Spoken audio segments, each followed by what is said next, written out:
kasih.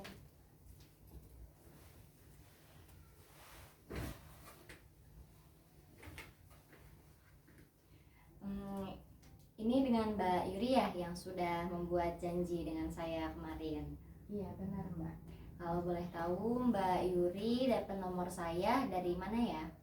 Saya dapat dari internet. Dari internet. Ada yang merekomendasikan atau Mbak Yuri cari sendiri? Kebetulan saya cari sendiri. Cari sendiri. Baik, berarti terima kasih ya Mbak ya. Berarti Mbak Yuri sudah secara sukarela untuk berkonseling di hari ini. Sebelumnya saya izin memperkenalkan diri saya ya Mbak ya. Iya. Silakan. Perkenalkan, nama saya Alifa Naila Alfarafisya. Mbak Yuri bisa panggil saya Naila. Saya di sini sebagai konselor di dalam lembaga konseling ini. Sebelumnya Mbak Yuri sudah pernah mengikuti konseling belum? Belum. Ini yang pertama kalinya. Iya. Ya. Terima kasih ya Mbak ya untuk pengalaman pertamanya Mbak sudah memilih saya sebagai konselornya. Ya. Berarti Mbak Yuri belum tahu nih apa itu konseling individual. Saya belum tahu. Belum tahu. Boleh dijelaskan? Boleh. Saya izin menjelaskan ya Mbak ya, agar proses konseling kita juga berjalan dengan lancar. Mbak Yuri paham apa itu konseling gitu. Jadi biar sama-sama enak aja ya Mbak ya. Izin menjelaskan ya Mbak ya. Jadi konseling individual itu salah satu jenis layanan konseling yang dilakukan oleh tenaga profesional. Tenaga profesional di sini adalah konselor. Konselornya di sini adalah saya kepada kliennya yaitu Mbak secara face to face untuk mengentaskan suatu masalah. Jadi insya Allah hari ini kita akan mengentaskan masalah yang Mbak Yuri punya secara bersama-sama ya Mbak ya. Paham Mbak Yuri? Ya paham. Paham. Baik, selanjutnya di sini kami sebagai konselor memegang beberapa asas. Yang pertama itu ada asas kerahasiaan. Jadi Mbak Yuri tidak perlu khawatir kalau masalah-masalah yang sudah Mbak Yuri ceritakan kepada saya akan saya sebarluaskan kepada orang-orang ya. Karena kami sebagai konselor sudah memegang asas kerahasiaan. Apakah Mbak Yuri percaya kepada saya? Ya, saya percaya kepada Mbak Naila. Baik, terima kasih ya Mbak ya karena Mbak sudah percaya kepada saya. Baik, selanjutnya itu ada asas kesukarelaan. Dengan Mbak Yuri percaya kepada saya, berarti Mbak Yuri secara sukarela untuk berkonseling dengan saya. Oke. Selanjutnya itu ada asas keterbukaan. Jadi di sini saya berharap kepada Mbak Yuri menceritakan semua masalah Mbak Yuri dengan terbuka. Tidak ada yang Mbak Yuri tutup-tutupin agar saya juga bisa terbuka membantu Mbak Yurinya seperti itu. Paham Mbak Yuri? Ya, saya paham. Ya. Saya lanjutkan ya Mbak Yuri ya. Selanjutnya itu ada asas kekinian dan yang terakhir ada asas keputusan ada pada tangan klien. Jadi di sini saya tidak memaksakan apapun. Saya tidak memaksa untuk Mbak Yuri mengambil keputusan yang A atau keputusan yang B. Jadi semua keputusannya ada di tangan Mbak Yuri. Sampai sini paham ya Mbak ya? Ya, saya paham. Ada yang mau ditanyain? Untuk sementara saya cukup paham. Iya, terima kasih ya Mbak ya. Iya, sama-sama. Kalau begitu, apa nih yang mau Mbak Yuri ceritakan untuk hari ini? Baik, sebelumnya saya ingin cerita. Kedengaran nggak suara saya? Kedengaran Mbak, kedengaran sangat jelas.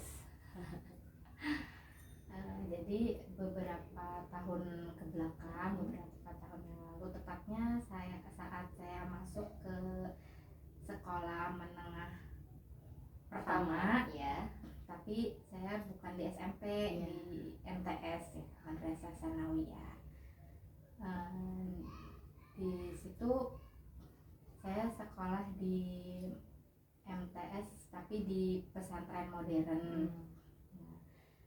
Di saat pertama kali saya masuk, Saya punya banyak teman dari mulai laki-laki maupun perempuan. Seiring berjalannya waktu dari kelas 1, kelas 2 hingga kelas 3, teman-teman semakin berkurang hingga saat dari jenjang MTS itu kebetulan saya lanjut, tapi tetap di yayasan tersebut. Saya lanjut di Madrasah Aliyah. Dari sejak kelas 1, kelas 2, kelas 3 MTS itu kan teman-teman tuh pada berkurang. Kemudian saat kelas masuk ke jenjang Madrasah Aliyah, teman-teman saya semakin berkurang hingga tersisa menjadi 7 orang. Tapi itu murni yang dari Madrasah Sanawiyah yang memang melanjutkan ke Madrasah Aliyah. Nah, di saat kelas 1 MA itu, di situ juga semakin berkurang lagi teman-temannya hingga tersisa ada 4 orang, 3 laki-laki dan 1 perempuan. 1 perempuan itu saya dengan 3 laki-laki ini gitu. Sebutlah namanya, saya samarkan saja ya. Boleh, silakan. Namanya misalkan yang pertama itu namanya Putra, yang kedua itu namanya Syauki, yang ketiga itu misalkan namanya Ajis.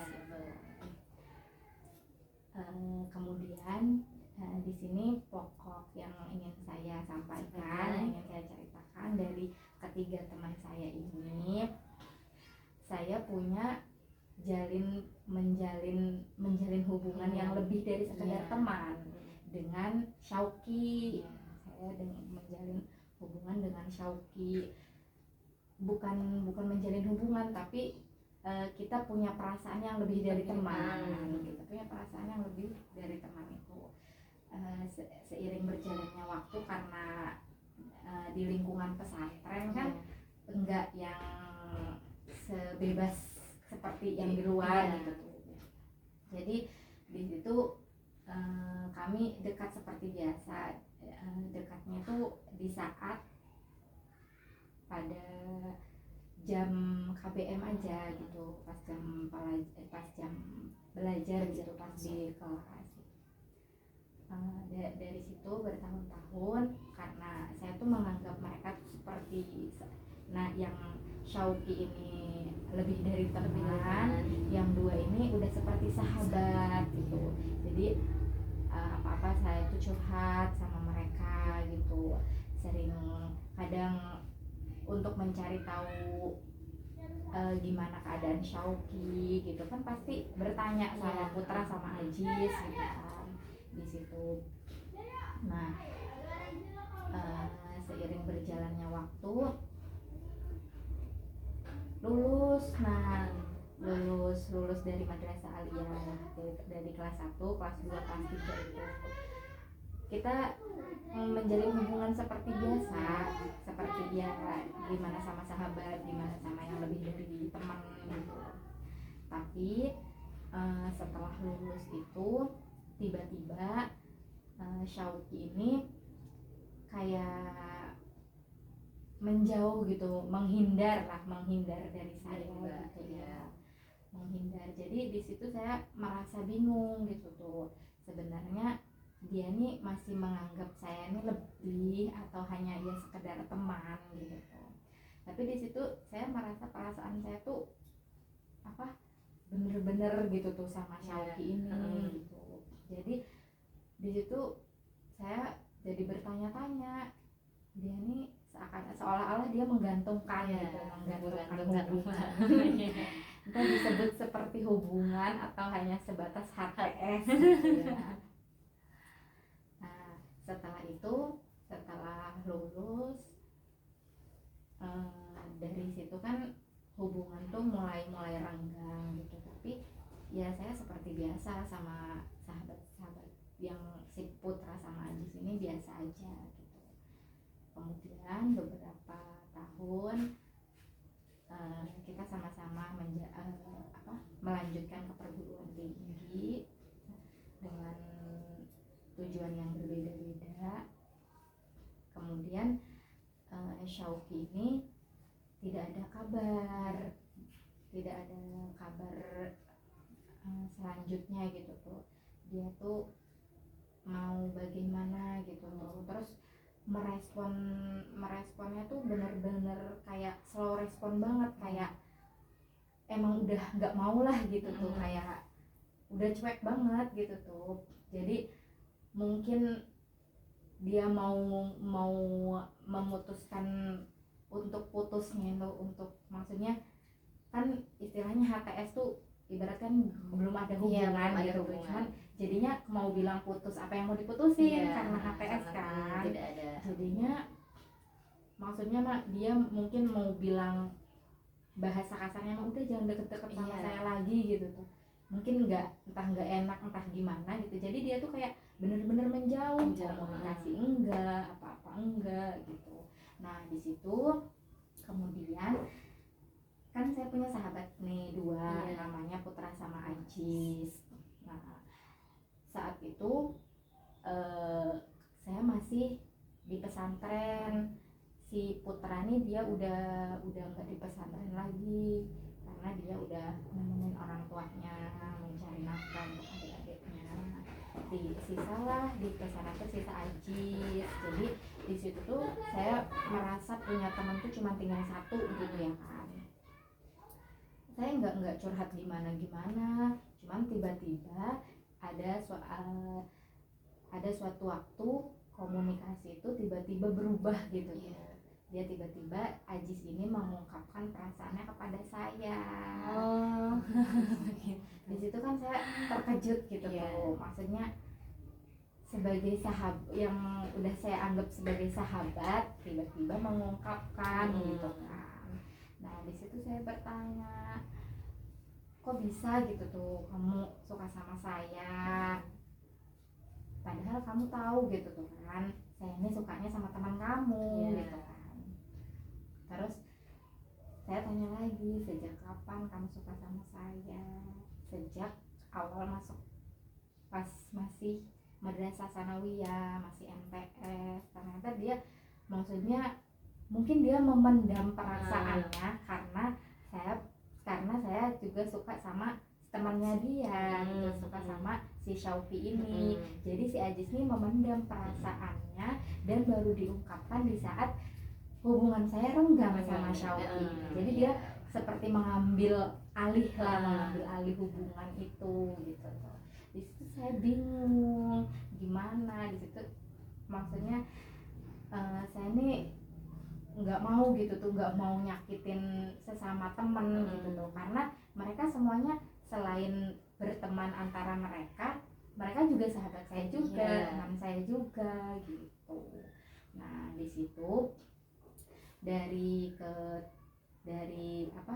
sikap si Ajis ini, kemudian di situ saya tidak langsung menjawab, dan saya menjawab gimana ya gitu, soalnya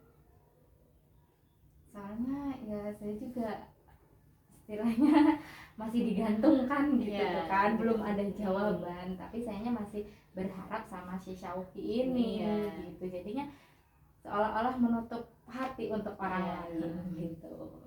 Nah jadi di situ, tapi saya berjalan aja sampai Ajis ini effort banget gitu tuh sama saya, memberi perhatian lebih ya ke mbaknya gitu. Tapi sayanya masih bingung harus bagaimana gitu tuh, karena kalau saya terima tapi perasaan sayanya masih di Syauqi, nanti Ajisnya kasih ya benar. Jadinya saya bingung, saya harus gimana gitu tuh. Nah dari situ pelarian saya di saat saya tidak menerima Ajis, belum move on dari Syauqi, tiba-tiba ada yang datang tuh, saya sebut aja namanya Yoga. Yoga.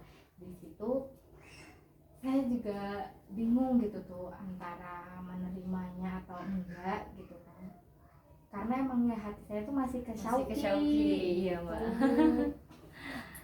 Tapi di situ saya lumayan di saat yoga ini datang dengan berbagai bahasa yang diungkapkannya gitu tuh, di situ saya mencoba menjalani hubungan dengan dia, dengan yoga ini. Iya, si yoga ini.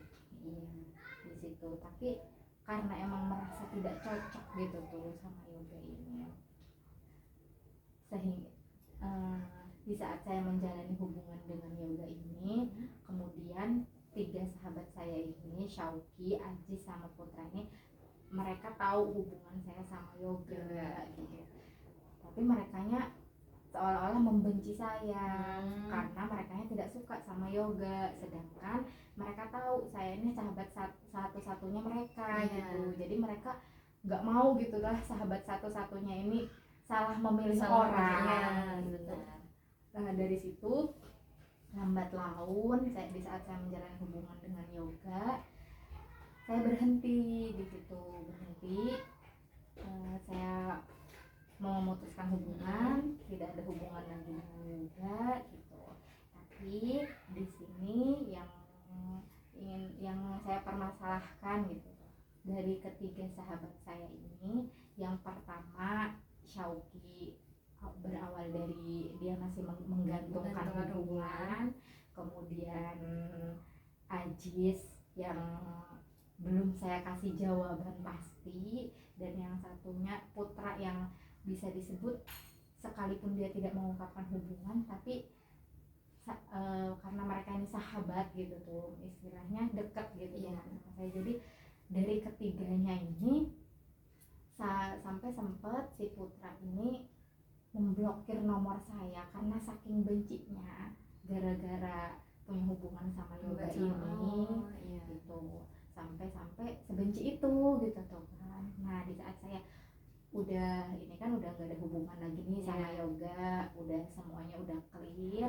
tapi yang saya masih permasalahkan dari ketiga orang ini, bagaimana saya harus menyikapinya. Mereka itu masih ingin saya anggap sebagai sahabat. Tapi di sisi lain, jika menggunakan perasaan gitu tuh, khawatir ada yang tersakiti gitu. Misalkan yang satunya karena emang ya saat itu perasaan saya menggebu-gebu kepada Shauqi, kemudian si Ajisnya berharap besar kepada saya, jadinya saya harus bagaimana untuk menyikapi ketiganya agar ya seperti teman aja biasa gitu tuh. Berarti Mbak ingin balik lagi gitu pertemanannya seperti semula dengan tiga teman Mbak ini.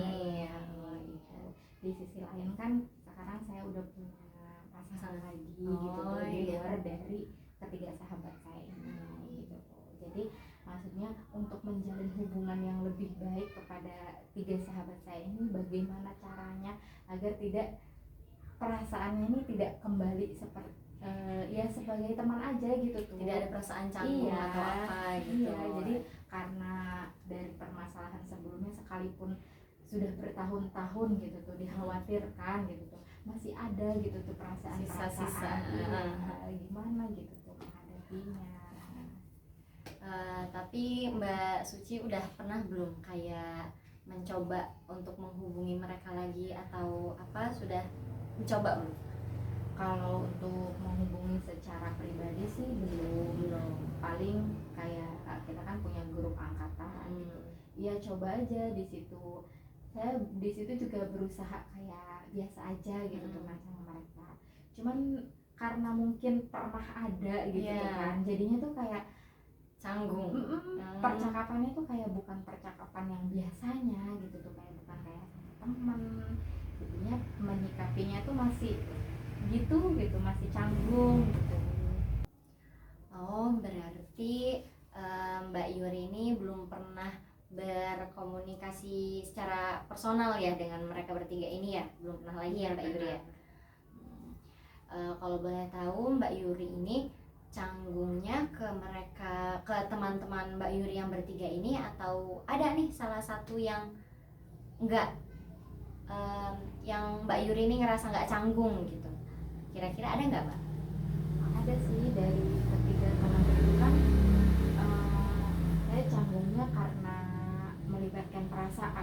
Melibatkan perasaan. Karena dari Syauqi, Ajis gitu, mereka kan istilahnya masih ada perasaan lah gitu ya. Kalau Putra kan enggak gitu tuh. Jadi kalau misalkan ke Putra sih sebenarnya enggak begitu canggung gitu tuh, biasa aja gitu komunikasinya. Cuman karena mendominasi dari dua ini, jadi putranya terbawa lah gitu istilahnya gitu. Jadi malah saya nggak komunikasi sama sekali sama putranya juga gitu. Nah berarti bisa nih Mbak Yuri, karena dengan si Putra ini Mbak Yuri tidak begitu merasa canggung karena emang tidak pernah melibatkan perasaan juga ya satu sama lain ya antara Putra dan Mbak Yuri. Nah mungkin bisa nih Mbak Yuri berkomunikasi dengan Putra, berdiskusi dengan Putra untuk bagaimana nih cara untuk menyatukan kita berempat kembali gitu. Apa atau gimana nih menurut Mbak Yuri?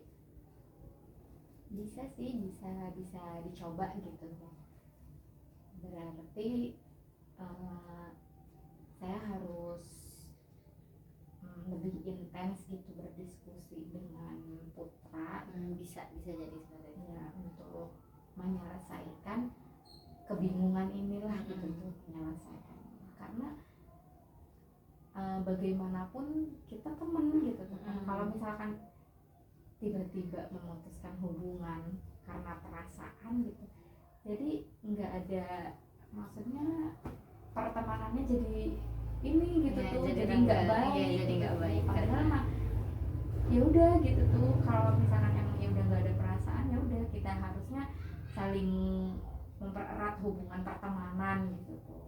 Misalnya kan kayak menyambung silaturahmi itu kan baik juga gitu. Dari kan kalau misalkan kita bisa ketemu ya walaupun enggak sesering gitu tuh, tapi kan kalau misalkan setidaknya ada komunikasi, jadi kan ada kabar, entah misalkan teman yang satunya orang tuanya yang ada yang kena musibah atau enggak, misalkan dia mau menikah atau apa, jadi kan kita kalau komunikasinya baik juga jadinya ngejalinnya juga hubungannya baik gitu tuh, tapi hanya sebatas teman gitu ya. Mungkin dari jawaban yang tadi Mbak Naila sampaikan setidaknya sudah menjawab gitu tuh pertanyaan saya yang selama ini saya pikirkan gitu untuk menyelesaikan masalah ini.